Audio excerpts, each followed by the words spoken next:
Hamza TV के मोअज़्ज़िज़ दोस्तों, अस्सलाम वालेकुम। नाज़रीन गिरामी, जब बात की जाए पेशन गोइयों की तो हमारे ज़हन में नोस्ट्राडेमस का नाम आता है। ख़ास तौर पर जब नया साल शुरू होता है तो पेशन गोइयाँ सामने आने लगती हैं।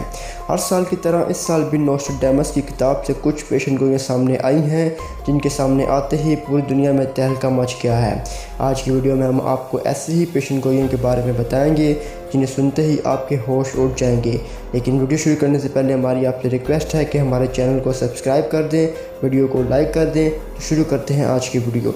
दोस्तों, नोस्ट्राडेमस का ताल्लुक कदीमी यूरोपीय यहूदी ख़ानदान से था, लेकिन नोस्ट्रा यहूदी मज़हब से शदीद नफरत करता था, इसलिए इसने यहूदियत को छोड़कर ईसाईयत को कबूल कर लिया। इसकी की जाने वाली कई पेशन गोइयाँ सच्ची साबित हो रही हैं, इसलिए इसे इल्म नजूम का बादशाह भी कहा जाता है। दोस्तों, नोस्ट्राडेमस ने मौजूदा नए साल के बारे में जो पेशन गोइयाँ की हैं, इनमें से पहली पेशन गोई ये भी है कि इस साल तीसरी जंग अजीम का ख़तरा है, और अगर ये जंग होती है तो ये बहुत ही ख़तरनाक जंग होगी, जिसमें हज़ारों लोगों को अपनी जानों से हाथ धोना पड़ेगा। नोस्ट्रा की किताब में मौजूदा रूस यूक्रेन तनाज़े का भी जिक्र किया गया है, और इस पेशन गोई के साथ ही ये भी बताया गया है कि इस तनाज़े के पेश नज़र दुनिया को तीसरी जंग का सामना करना पड़ेगा। इस पेशन गोई के सामने रखते हुए बहुत से माहिरीन ने अपना तज्ज़िया पेश कर रहे हैं, जैसे कि मरूफ दफ़ाई माहिर माइकल एवन ने अपनी किताब में लिखते हुए कहा है कि दुनिया भर में चलने वाले छोटे तनाज़ात किसी भी वक्त एक बड़ी जंग की वजह बन सकते हैं। इसके अलावा अगर हम खुद भी हालात का मुशाहिदा करें तो हमें अंदाज़ा होगा कि जिस तरह के तनाज़ात इस वक्त मुख्तलिफ ममालिक के दरमियान मौजूद हैं, ये आर्जी नोयत के नहीं हैं। माहिरीन का कहना है कि बढ़ते हुए तनाज़ात की वजह दुनिया पर हुक्मरानी करने या कायम रखने की ख्वाहिश है। मशरक़ी ताकतें चाहती हैं कि दुनिया इनकी मर्ज़ी के मुताबिक चले, जबकि मगरबी चाहती हैं कि इनकी हुक्मरानी कायम रहे। अगर दुनिया किसी बड़ी जंग की जानिब बढ़ती है तो इसका अहम मरकज़ चाइना, जनूबी कोरिया और जापान जैसे बड़ी मशत रखने वाले ममालिक होंगे। दोस्तों, नोस्ट्राडेमस की दूसरी पेशन गोई के मुताबिक 2023 में जो भी रूस का सदर होगा वो मर जाएगा, और इसकी मौत किसी अजीब वायरस की वजह से होगी। और इस टाइम दुनिया की ताकतवर तरीन शख्सियत पुतिन रूस के हुकूमत पर बैठे हुए हैं। यानी नोस्ट्राडेमस के मुताबिक ये रूसी सदर का आखिरी साल होगा। नोस्ट्राडेमस के मुताबिक साल 2023 में आर्मी ताकतें न्यू वर्ल्ड ऑर्डर नाफिज करने की पूरी कोशिश करेंगी, और वो इसमें कामयाब भी हो जाएंगी। नोस्ट्रा के मुताबिक ये ऐसा मज़हब होगा जिसमें तमाम हुक्मरान दज्जाल की पैरवी करेंगे, और इस निज़ाम को राज करने के लिए कई सालों से कोशिशें की जा रही हैं, और लेकिन अब इस निज़ाम का बाकायदा ऐलान कर दिया गया है। शुरू से ही दज्जाल के आने से पहले ही दज्जाल के एजेंट एक नया निज़ाम अपनी दुनिया में नाफिज करना चाहते हैं, और इस बात के लिए 1992 में इस निज़ाम को न्यू वर्ल्ड ऑर्डर के नाम से इस दुनिया में मुतारिफ़ करवाया गया था। ये एक ऐसा मज़हब है जिसकी बुनियाद इंसानी ख्वाहिशात पर कायम होगी।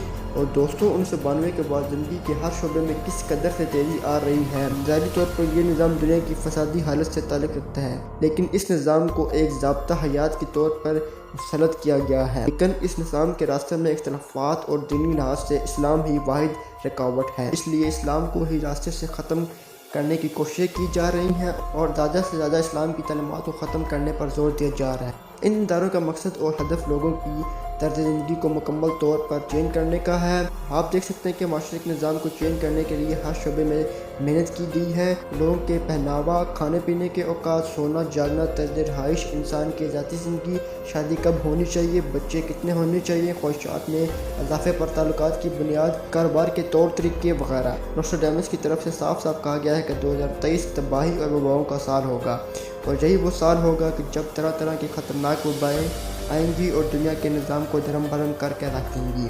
और इनकी वबाओं में से सबसे ख़तरनाक वबा ज़ुम्बी की वबा होगी, जिसको आपने सिर्फ हॉलीवुड की फिल्मों में ही देखा होगा, लेकिन अब ये वबा हकीकत में पूरी दुनिया पर हमला करने जा रही है। दोस्तों, ज़ुम्बी दरअसल एक ज़िंदा लाश को कहा जाता है, और नोस्ट्राडेमस के मुताबिक अनकरीब हम जिंदा लाशें बनने वाले हैं। ये एक ऐसी बीमारी होगी जो बहुत ही जल्द दुनिया को अपनी लपेट में ले लेगी। जिस इंसान को ये बीमारी लग जाएगी उस पर ना ही गोली का असर होगा और ना ही गोली जैसी किसी और चीज़ का असर होगा। ज़ुम्बी वायरस का शिकार शख्स अगर किसी दूसरे शख्स को छू लेता है तो वो ख़तरनाक बीमारी इस शख्स में भी दाखिल हो जाएगी, और इस बीमारी में पूरे जिस्म पर ज़ख्मों के निशान बन जाएंगे जो तकोनों की तरह होंगे, जिनसे खून रिश्ता रहेगा, और अगर किसी तरह इस ज़ख्म के खून के कतरे किसी दूसरे शख्स को भी ٹچ کرتے ہیں تو وہ بھی اس بیماری میں لاحق ہو جائے گا۔ اس طرح یہ زومبی وائرس بہت تیزی سے اس دنیا کے ممالک میں پھیل جائے گی۔ یہ وائرس نما بیماری نہ صرف انسانوں کو چڑچڑا کر دے گی بلکہ اس بیماری میں مریض کے سامنے جو کچھ بھی آئے گا وہ اسے کھانے سے اجتناب نہیں کرے گا، چاہے وہ انسان کا گوشت ہی کیوں نہ ہو۔ نوسٹراڈامس کا مزید کہنا تھا کہ سال 2023 میں زومبی وائرس کے ساتھ ساتھ دیگر امراض بھی انتہائی تیزی سے پھیلیں گے، جن میں ایپلیکس کی بیماریاں بھی شامل ہوں گی، جس میں مریض کا امیون سسٹم بند ہو جائے گا اور صرف 2 سے 3 دن کے اندر ہی انسان کی موت واقع ہو جائے گی۔ اس بیماری کی شدت اس قدر زیادہ ہوگی کہ مریض کے قریبی رشتہ دار بھی اس سے دوری اختیار کر لیں گے اور اس وقت یہ دنیا وبائی دنیا کہلائی جائے گی۔ لوگ دھڑ دھڑ لاشوں کے ڈھیر میں تبدیل ہو جائیں گے۔ اس کے علاوہ ایک ایسی پیشن گوئی بھی کی گئی ہے جس کو سن کر بھارت کی چیخیں آسمانوں تک پہنچ گئی ہیں۔ جیسا کہ آپ جانتے ہیں کہ چین اور بھارت کی فوجیں لداخ کے مقام پر کئی بار ایک دوسرے کے آمنے سامنے آ چکی ہیں اور دونوں طرف سے سینکڑوں سپاہیوں کو جان سے ہاتھ دھونا پڑا تھا، اور اب اگر موجودہ حالات کا جائزہ لیا جائے تو یہ پیشن گوئی بھی سچ ہونے جا رہی ہے، جس کے مطابق پاکستان اپنے دوست چین کے ساتھ مل کر بھارت پر حملہ کرنے جا رہا ہے اور یہ حملہ گنگا جمنا کے علاقے پر ہوگا، اور اس پیشن گوئی کے مطابق اس حملے کے نتیجے میں بھارت کے کچھ علاقوں پر پاکستان کا قبضہ ہو جائے گا۔ اس ساری صورتحال کو سن کر بھارت کی ہوش اڑ گئے ہیں۔ اس کے حوالے سے بھارتی میڈیا کی جانب سے کہا جا رہا ہے کہ اس طرح کی پیشن گوئیوں میں کوئی سچائی نہیں ہوتی بلکہ یہ صرف کہانیاں ہیں جن کی کوئی حقیقت نہیں۔ دوستو یاد رہے کہ نوسٹراڈامس کی پیشن گوئیوں کو آج بھی اتنی ہی اہمیت حاصل ہے جتنی گزر جانے والے زمانے میں حاصل تھی، کیونکہ شاید کوئی ایسی پیشن گوئی ہو جو ثابت نہ ہوئی ہو۔ البتہ اگر حالات کا جائزہ لیا جائے تو سال 2023 کے لیے کی جانے والی پیشن گوئیاں سچ ہوتی نظر آ رہی ہیں۔ اللہ تعالیٰ سے دعا ہے کہ اللہ تعالیٰ دنیا میں ایسے حالات پیدا فرمائے جو مسلمانوں اور اسلام کے لیے اچھے سازگار ہوں۔ آمین ثم آمین۔ تو دوستو یہ تھی آج کی ہماری انٹرسٹنگ ویڈیو۔ امید ہے کہ آج کی ویڈیو آپ کو پسند آئی ہوگی۔ ایسی امیزنگ اور انٹرسٹنگ ویڈیو جاننے کے لیے ہمارے چینل کو سبسکرائب کر دیں، ویڈیو کو لائک کر دیں۔ ابھی تک کے لیے اتنا ہی، اللہ نگہبان۔